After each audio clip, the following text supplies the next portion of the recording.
Hello, hello, hello! Welcome back to the Learning Lab, the show where we take big, sometimes scary topics and make them feel easy, fun, and actually doable in real life. I am James, your slightly too excited host, and I am so happy you are here today. And I'm Jenny. I am a little calmer than James, most of the time, but I promise I am just as happy you are here. We really truly mean that every single time we say it. Okay, so before we get into today's topic, and oh my goodness, today's topic is so good. We just want to take a quick second and say if you are not subscribed yet, please hit that subscribe button right now. It does not cost you anything. It takes literally 2 seconds and it means the world to us. It helps more people find the show and honestly, it keeps us going. So go ahead, do it now. We will wait. No, we will not wait, but please do it at some point during this episode. Yes, subscribe, leave us a comment, share it with a friend who needs it. All of that is amazing, and we are grateful for every single one of you who does it. Okay, now, James, tell them what we are talking about today. Okay. Today, we are talking about how to cook food.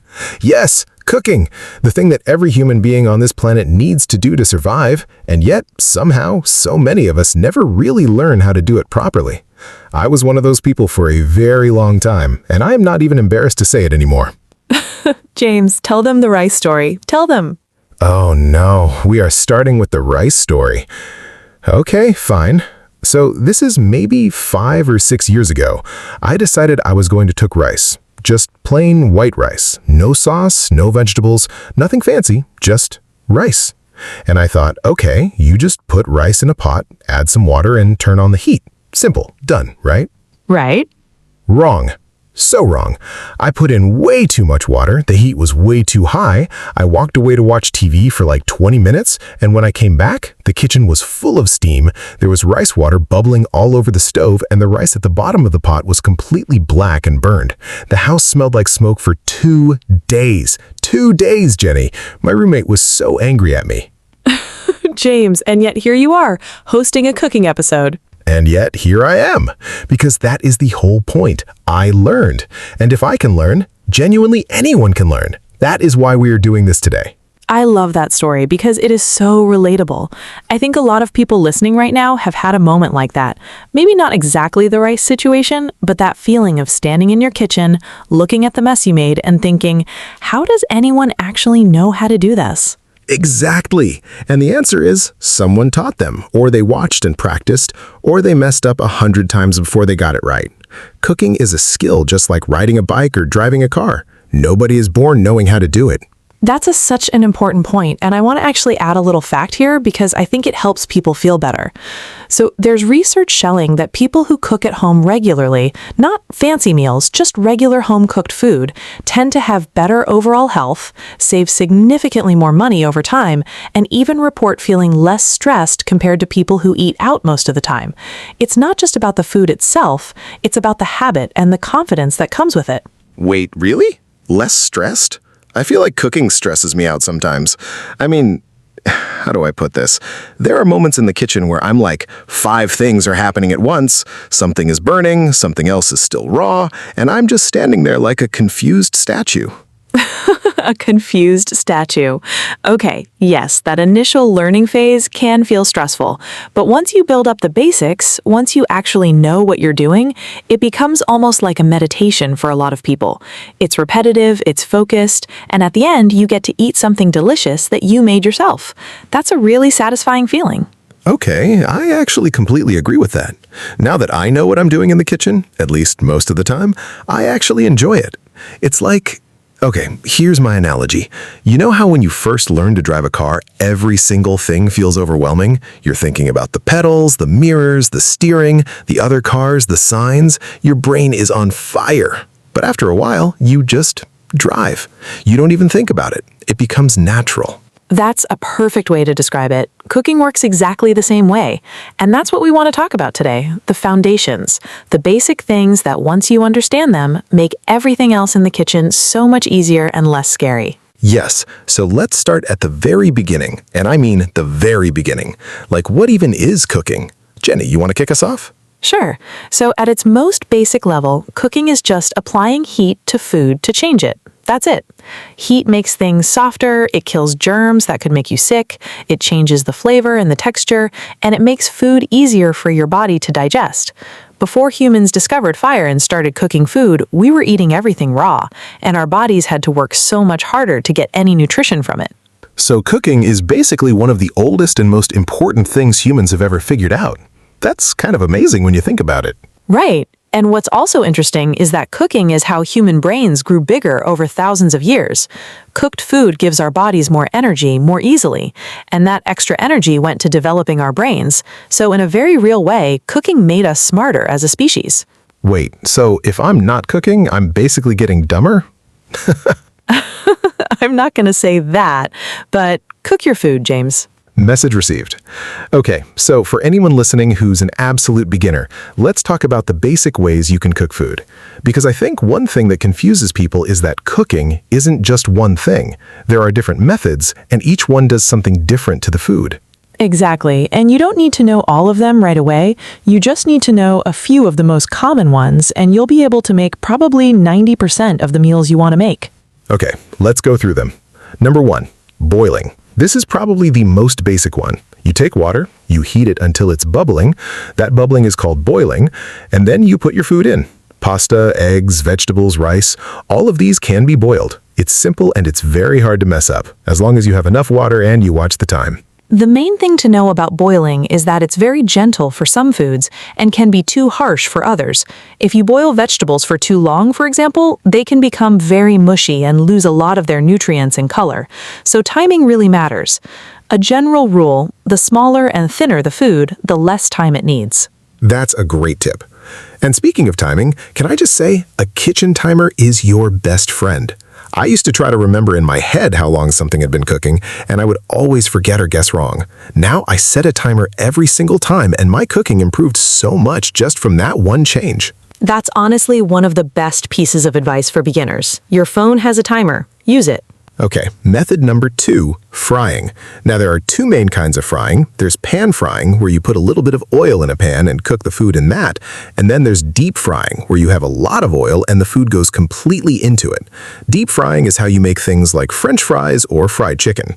Pan frying is how you cook eggs or saute vegetables or cook a piece of chicken breast. For beginners, I would really recommend starting with pan frying. It's much safer and easier than deep frying, which requires a lot of hot oil and can be dangerous if you're not careful. Pan frying with just a small amount of oil is a skill you'll use basically every day of your cooking life. Yes, and here is something I wish someone had told me earlier. The pan needs to be hot before you put the food in. That was a game changer for me. If the pan is cold and you put food in, the food just sits there getting soggy. But if the pan is already hot, the food sizzles when it touches the surface, and that is how you get that nice, golden, slightly crispy outside. That is called the Maillard reaction. And Jenny, I learned that word just for this episode, so please appreciate it. I am very proud of you, James. And yes, the Maillard reaction is basically a chemical process where the outside of the food turns brown and develops a much richer, deeper flavor. It is why seared meat tastes so different from boiled meat. It is why toast is better than plain bread. Heat plus food equals magic. Science is so cool when it's about food. Okay, method number 3, baking. This is when you cook food in an oven using dry heat. Bread, cakes, cookies, roasted chicken, roasted vegetables, all of these use the oven.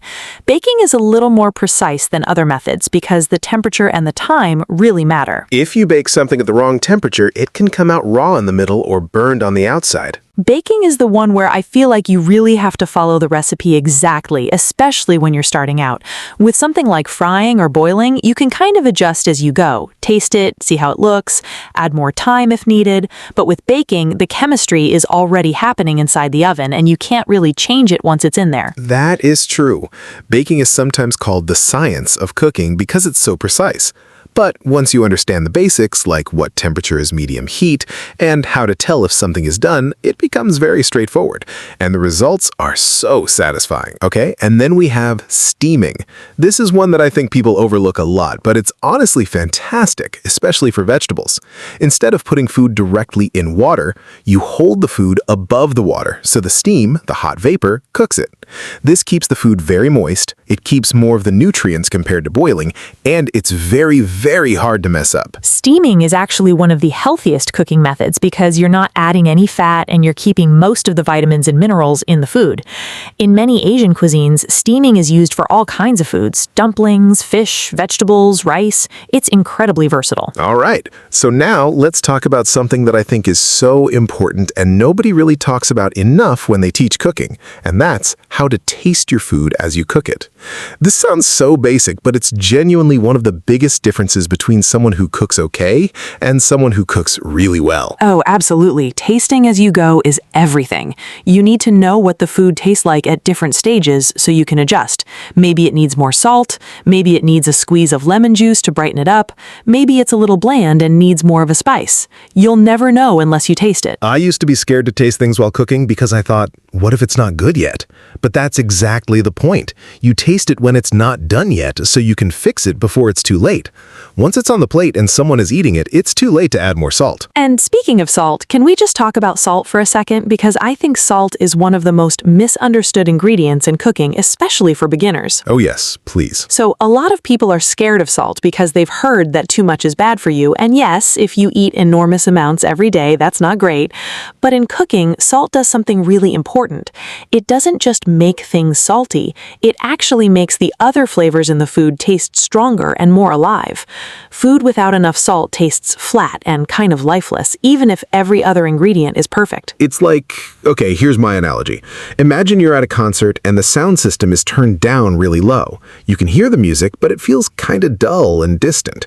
Salt is like turning up the volume. Suddenly everything sounds clearer and more vivid.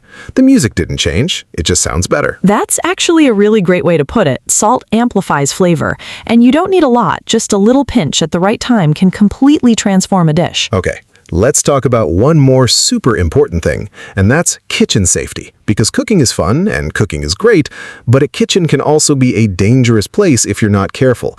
And I say this as someone who has burned himself more times than I would like to admit. How many times, James? I am choosing not to answer that question on a public podcast, but the point is, be careful. Hot things are hot, knives are sharp, fire is fire. Let's do a quick rundown of the most important safety basics. Okay, number 1, always use a cutting board when you're cutting things with a knife. Never cut on the countertop directly. And when you're learning how to use a knife, always keep your fingers curled under like a claw shape so the knuckles are touching the blade as a guide. This way, even if the knife slips, it hits the knuckle instead of the fingertip. The claw technique. It sounds scary, but it is actually what keeps you safe.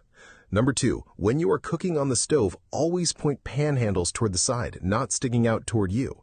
Because if you bump into a handle that's sticking out, the whole pan can fly off the stove. This happened to me once, and it was terrifying. Number 3, if you're handling something hot, like a pan from the oven or a pot of boiling water, always use oven mitts or a thick towel. Never assume something has cooled down without checking.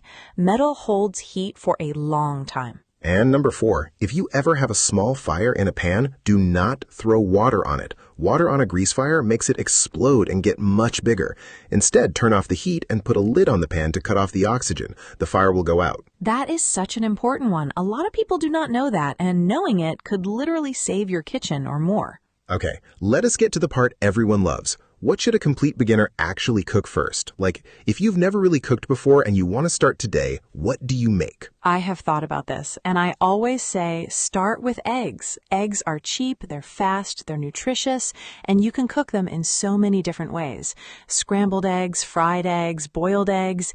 Each one teaches you something different about heat and timing, and all of them are things you can eat at any meal. Yes, eggs are the perfect beginner food. And I would add pasta with a simple sauce. Boiling pasta teaches you about water and timing, and making a basic tomato sauce, even just from a can of tomatoes, some garlic, and a little olive oil, teaches you about building flavor. Those two things alone will make you feel like a real cook. And I would also say, do not be afraid of making simple things. Simple food cooked well is always better than complicated food cooked badly. A perfectly cooked piece of chicken with some salt, pepper, and lemon is more delicious than an overly complicated dish where half the ingredients are wrong. Preach. I think there's this idea, especially when you see cooking on TV or on social media, that cooking has to be complicated and impressive to be good. But that's just not true. Some of the best meals I've ever eaten were incredibly simple. Great ingredients treated with care. That's it. There's actually a concept in Italian cooking called cucina povera, which means poor kitchen or poor cooking, and it refers to the incredibly delicious, simple dishes that were made by ordinary people with very few ingredients. Pasta with olive oil and garlic, bean soups, bread with tomatoes.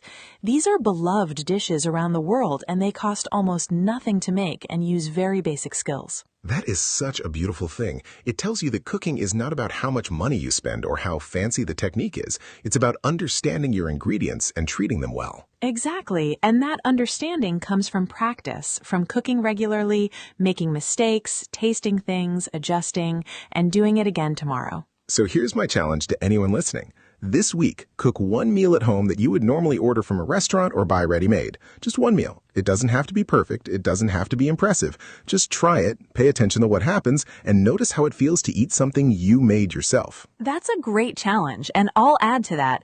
Write down or take a photo of what you made, even if it looked terrible, because in 6 months, when you look back at that photo, you'll be amazed at how much better you've gotten. Progress in cooking is real, and it's visible, but only if you pay attention to it. I love that. I actually have a photo of that burned rice from years ago. It's horrific. And now I make rice that is perfectly fluffy every single time. The contrast is hilarious and also kind of beautiful. The burned rice glow up. That should be the name of a cooking show. Someone write that down. Okay, let's do a quick recap before we wrap up because we covered a lot today and I want to make sure everyone walks away with the key things. All right, number 1, cooking is a skill, not a talent. It can be learned by anyone at any age starting today. Number 2, the main cooking methods are boiling, frying, baking, and steaming. Each one does something different and you don't have to master all of them at once. Start with 1 or 2. Number 3, always taste your food as you cook it and adjust as you go. Salt amplifies flavor. Use it carefully, but don't be afraid of it. Number 4, kitchen safety is real. Use the claw technique for cutting, point pan handles to the side, use oven mitts, and never throw water on a grease fire. Number 5, start simple. Eggs and pasta are your best friends as a beginner. Simple food cooked well is always delicious. And number 6, and this is the one I feel most passionately about, just start. Make something this week. Mess it up if you have to. Make it again. That's the whole process. I could not have said it better. Cooking is one of the most useful, most satisfying, and most creative skills a person can have. And every single expert cook in the world started exactly where you are right now. Oh, that gave me chills. That's actually really moving. I mean it, though. You get emotional about cooking. I get emotional about learning. That's literally the whole show, Jenny. A fair point, fair point. All right, everyone. That's it for today's episode of The Learning Lab. Thank you so much for spending this time with us. It genuinely means everything.